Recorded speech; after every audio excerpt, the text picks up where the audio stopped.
ಶಿರಸಿಯ ನಟರಾಜ ಚಿತ್ರಮಂದಿರಕ್ಕೆ ಇಂದು ಸಂಜೆ 7 ಗಂಟೆ ಶೋಗೆ ತಾವೇ ನಟಿಸಿದ ಚಿತ್ರ ಭೈರತಿ ರಣಗಲ್ ಚಿತ್ರವನ್ನು ನೋಡಲು ಕರುನಾಡ ಚಕ್ರವರ್ತಿ ಹ್ಯಾಟ್ರಿಕ್ ಹೀರೋ ಶಿವರಾಜ್ ಕುಮಾರ್. ಚಲನಚಿತ್ರ ಕ್ಷೇತ್ರದಲ್ಲಿ ಹಲವಾರು ದಾಖಲೆಗಳನ್ನು ತನ್ನ ಇತಿಹಾಸದ ಪುಟದಲ್ಲಿ ದಾಖಲಿಸಿಕೊಂಡಿರುವ ಶಿರಸಿಯ ನಟರಾಜ ಚಿತ್ರಮಂದಿರ ಇಂದು ಮತ್ತೊಂದು ದಾಖಲೆಯತ್ತ ಸಾಗಲು ಕ್ಷಣಗಣನೆ ಆರಂಭವಾಗಿದೆ. ಈ ಚಿತ್ರಮಂದಿರದಲ್ಲಿ ಇಂದು ಸಂಜೆ 7 ಗಂಟೆ ಶೋಗೆ ತಾವೇ ನಟಿಸಿದ ಸೂಪರ್ ಡೂಪರ್ ಹಿಟ್ ಚಿತ್ರ ಭೈರತಿ ರಣಗಲ್ ಚಿತ್ರವನ್ನು ನೋಡಲು ಕರುನಾಡ ಚಕ್ರವರ್ತಿ ಹ್ಯಾಟ್ರಿಕ್ ಹೀರೋ ಶಿವರಾಜ್ ಕುಮಾರ್ ಆಗಮಿಸುತ್ತಿದ್ದು, ಇದು ಕೂಡ ನಟರಾಜ್ ಚಿತ್ರಮಂದಿರಕ್ಕೆ ಒಂದು ದಾಖಲೆಯಾಗಲಿದೆ. ಖ್ಯಾತ ನಟರೊಂದಿಗೆ ಚಲನಚಿತ್ರ ನೋಡಲು ಅವರ ಅಭಿಮಾನಿಗಳು ಕೂಡ ಕಾತುರದಿಂದ ಕಾಯುತ್ತಿದ್ದು, ಅವರನ್ನು ಬರಮಾಡಿಕೊಳ್ಳಲು ಚಿತ್ರಮಂದಿರವನ್ನು ತಳಿರು ತೋರಣ ಗಳಿಂದ ಶೃಂಗರಿಸುತ್ತಿದ್ದಾರೆ. ನಾವು ಕರುನಾಡ ಚಕ್ರವರ್ತಿ ಡಾಕ್ಟರ್ ಶಿವರಾಜ್ ಕುಮಾರ್ ಅಭಿಮಾನಿ ಸಂಘ ಶಿರಸಿ ಎಲ್ಲ ಪದಾಧಿಕಾರಿಗಳು ಇಲ್ಲಿದ್ದೇವೆ. ಕಳೆದ ಒಂದು ವಾರದಿಂದ ಭೈರತಿ ರಣಗಲ್ ರಾಜ್ಯಾದ್ಯಂತ ಯಶಸ್ವಿ ಪ್ರದರ್ಶನ ಕಾಣ್ತಾ ಇದೆ. ಆ ಮೂಲಕ ಶಿರಸಿಯಲ್ಲೂ ಕೂಡ ಬಹಳ ಅದ್ದೂರಿಯಾಗಿ ಈ ಚಿತ್ರ ಸಾಗ್ತಾ ಇದೆ. ಆ ಪ್ರಯುಕ್ತ ನಮ್ಮೆಲ್ಲರ ನೆಚ್ಚಿನ ನಾಯಕರು ಡಾಕ್ಟರ್ ರಾಜ್ಕುಮಾರ್ ಅವರ ಸುಪುತ್ರರು, ಕರ್ನಾಟಕ ರತ್ನ ಪುನೀತ್ ರಾಜ್ಕುಮಾರ್ ಅವರ ಸಹೋದರರಾಗಿರ್ತಕ್ಕಂಥ ಡಾಕ್ಟರ್ ಶಿವರಾಜ್ ಕುಮಾರ್ ಅವರು ಇಂದು ಸಂಜೆ 7 ಗಂಟೆ ಶೋಗೆ ನಟರಾಜ್ ಚಿತ್ರಮಂದಿರ ಶಿರಸಿಗೆ ಬರ್ತಾ ಇದ್ದಾರೆ. ನಮ್ಮೆಲ್ಲ ಅಭಿಮಾನಿಗಳ ಜೊತೆ ಚಿತ್ರವನ್ನು ವೀಕ್ಷಣೆ ಮಾಡ್ತಾ ಇದ್ದಾರೆ. ಹಾಗಾಗಿ ಅವರು ಬರುವಂತಹ ನಿಟ್ಟಿನಲ್ಲಿ ನಾವು ಎಲ್ಲ ಅಭಿಮಾನಿಗಳು ಸೇರಿ ನಿನ್ನೆಯಿಂದ ಇಲ್ಲೊಂದು ಹಬ್ಬದ ವಾತಾವರಣವನ್ನು ನಿರ್ಮಾಣ ಮಾಡಲಿಕ್ಕೋಸ್ಕರ ಕಟೌಟ್ಗಳನ್ನು ಮತ್ತು ಈ ಚಿತ್ರಮಂದಿರವನ್ನು ತಳಿರು ತೋರಣಗಳಿಂದ ಶೃಂಗಾರವನ್ನು ಮಾಡಿದ್ದೇವೆ.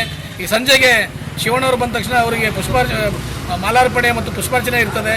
ಭೀಮಣ್ಣ ಸರ್ ಅವರು, ಮಧುಬಂಗಾರಪ್ಪ ಅವರು ಎಲ್ಲರೂ ಬರ್ತಾ ಇದ್ದಾರೆ. ಎಲ್ಲ ಅಭಿಮಾನಿಗಳು ಈ ಒಂದು ಭೈರತಿ ರಣಗಲ್ ಚಿತ್ರವನ್ನು ವೀಕ್ಷಿಸಿ ಇದನ್ನು ದೊಡ್ಡ ಯಶಸ್ವಿ ಮಾಡಿಕೊಡ್ಬೇಕಾಗಿ ಕೇಳ್ಕೊಳ್ತಾ ಇದ್ದೇವೆ. ಇದು ಶಿರಸಿ ನಗರದಲ್ಲಿ ಪ್ರಪ್ರಥಮ ಬಾರಿಗೆ ಒಬ್ಬ ಸೂಪರ್ ಸ್ಟಾರ್ ಕನ್ನಡ ಚಿತ್ರರಂಗದ ಮೇರು ನಟ ಶಿರಸಿಯ ಒಂದು ಚಿತ್ರಮಂದಿರಕ್ಕೆ ಭೇಟಿಯನ್ನು ನೀಡ್ತಾ ಇದ್ದಾರೆ. ನಮ್ಮೊಟ್ಟಿಗೆ ಇವತ್ತು ಈ ಚಿತ್ರದ ವಿಶೇಷತೆ ಏನಂದರೆ, ಈ ಭೈರತಿ ರಣಗಲ್ಲನ್ನು ಶ್ರೀಮತಿ ಗೀತಾ ಶಿವರಾಜ್ ಕುಮಾರ್ ಅವರು ನಿರ್ಮಾಣ ಮಾಡಿದ್ದಾರೆ ಮತ್ತು ಡಾಕ್ಟರ್ ಶಿವರಾಜ್ ಕುಮಾರ್ ಅವರು ಅದ್ಭುತವಾದಂಥ ನಟನೆ ನೀಡಿದ್ದಾರೆ. ಇದು ಒಂದು ಇತಿಹಾಸ ಆಗಲಿಕ್ಕಿದೆ ಅನ್ನುವಂಥದ್ದು ನಮ್ಮೆಲ್ಲ ಅಭಿಮಾನಿಗಳ ಆಶಯ ಮತ್ತು ನಿರೀಕ್ಷೆ ಇದೆ.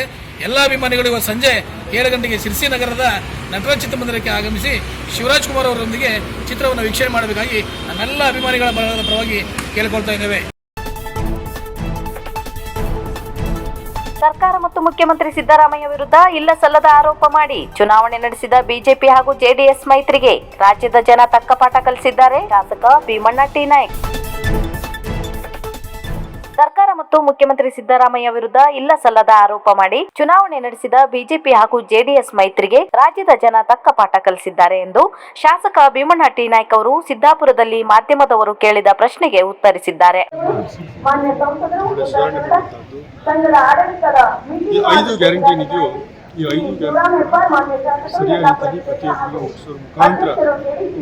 ಕಾಂಗ್ರೆಸ್ ಸರ್ಕಾರ ಈ ನಿಟ್ಟಿನಲ್ಲಿ ಇವತ್ತು ಹಿಂದಿನ ಮುಖ್ಯಮಂತ್ರಿ ಕುಮಾರಸ್ವಾಮಿ ಅವರ ಮಗ ನಿಖಿಲ್ ಇರ್ಬೋದು, ಈ ಕಡೆ ಬಸವರಾಜ್ ಅವರ ಮಗ ಇರ್ಬೋದು, ಇವರಿಬ್ಬರು ಮುಖ್ಯಮಂತ್ರಿಗಳ ಮಕ್ಕಳಾಗಿ JDS ಇಂದ ಅವರು ಸ್ಪರ್ಧೆ ಮಾಡಿದ್ರು, BJPಯಿಂದ ಇವರು ಸ್ಪರ್ಧೆ ಮಾಡಿದ್ರು. ಇಲ್ಲಿ ನಮ್ಮ ಕಾಂಗ್ರೆಸ್ನ ನಮ್ಮ ಪಟಾರ್ ಸಾಹೇಬರು ಕೂಡ ಸಿಕ್ಕಾಮೇಲೆ ಇವರು ಕೂಡ ಅಭ್ಯರ್ಥಿಯಾಗಿ ಸ್ಪರ್ಧೆ ಮಾಡಿದ್ರು. ಈ ಚುನಾವಣೆ ಸಂದರ್ಭದಲ್ಲಿ ಇಲ್ಲ ಸಲ್ಲದ ಮಾತುಗಳನ್ನು ಸರ್ಕಾರದ ಮೇಲೆ ತಂದು, ಅಭ್ಯರ್ಥಿಗಳ ಮೇಲೆ ತಂದು, ಮಾನ್ಯ ಸಿದ್ದರಾಮಯ್ಯ ಅವರು ಮುಖ್ಯಮಂತ್ರಿ ಆಗಿ ಅನಾವಶ್ಯಕವಾಗಿ ಮೂಢ ಅನ್ನುವಂತ ಒಂದು ಮೂಢ ನಂಬಿಕೆಯನ್ನ ಜನಗಳಿಗೆ ಮುಂದೆ ತರೋದಕ್ಕೆ ವ್ಯವಸ್ಥೆ. ಆ ಸರಿಯಾಗಿ ನೋಡಿದಾಗ ಅವರ ತಮ್ಮ ಹೆಂಡತಿಯ ತಮ್ಮ ಅಲ್ಲಿ ಜಮೀನು ಯಾವ ಥರ ಆಗಿದೆ, ಏನು ಆಗಿದೆ ಅನ್ನೋದು ತಮ್ಮೆಲ್ಲ ಗೊತ್ತಿರುವಂಥದ್ದು. ಅದನ್ನ ಇವತ್ತು ದೊಡ್ಡ ಅಸ್ತ್ರವಾಗಿ ಇಟ್ಕೊಂಡು ಮುಖ್ಯಮಂತ್ರಿಗಳ ಮೂಢದಲ್ಲಿ ಮುಖ್ಯಮಂತ್ರಿಗಳು ಭಾಗಿದಾರರು ಅನ್ನುವಂಥದ್ದು ಇಡೀ ರಾಜ್ಯದಲ್ಲಿ ಕೂಡ ಬಿಂಬಿಸಿದೆ.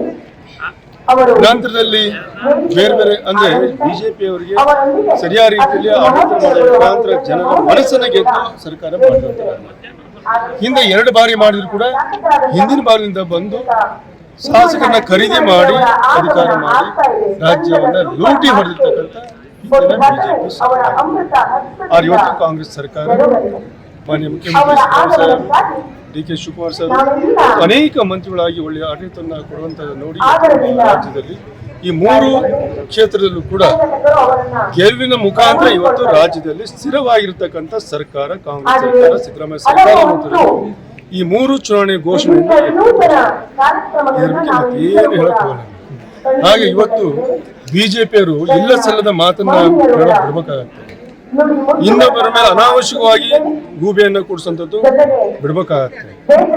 ಕೇಂದ್ರದಲ್ಲಿ ಬಿಜೆಪಿ ಸರ್ಕಾರ ಬರೋ ಪೂರ್ವದಲ್ಲಿ ಗೌರವಿತ ಮೋದಿ ಸಾಹೇಬರು ಏನೇನು ವಾಗ್ದಾನ ಮಾಡಿದ್ರು, ಏನ್ ಭರವಸೆ ಕೊಟ್ಟರು ಜನಗಳಿಗೆ, ಒಂದಾದ್ರೂ ಅದು ಈಡೇರಿಸಿದ್ರೆ ರಾಜ್ಯ ದೇಶದ ಜನ ಅವರಿಗೆ ಗೌರವ ಕೊಡಬಹುದಿತ್ತು.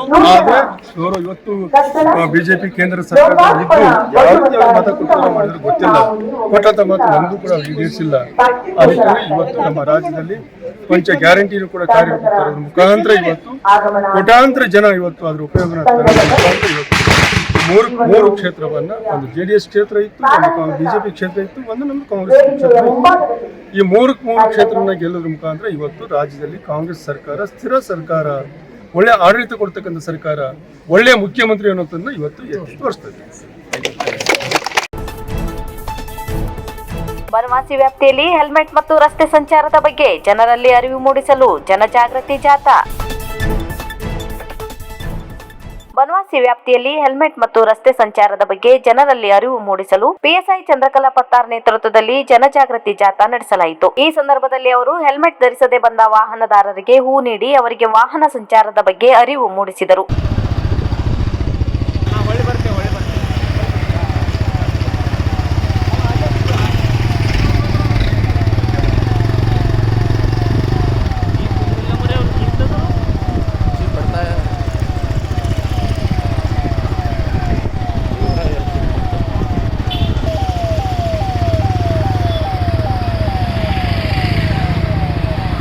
ಬರ್ಲಿ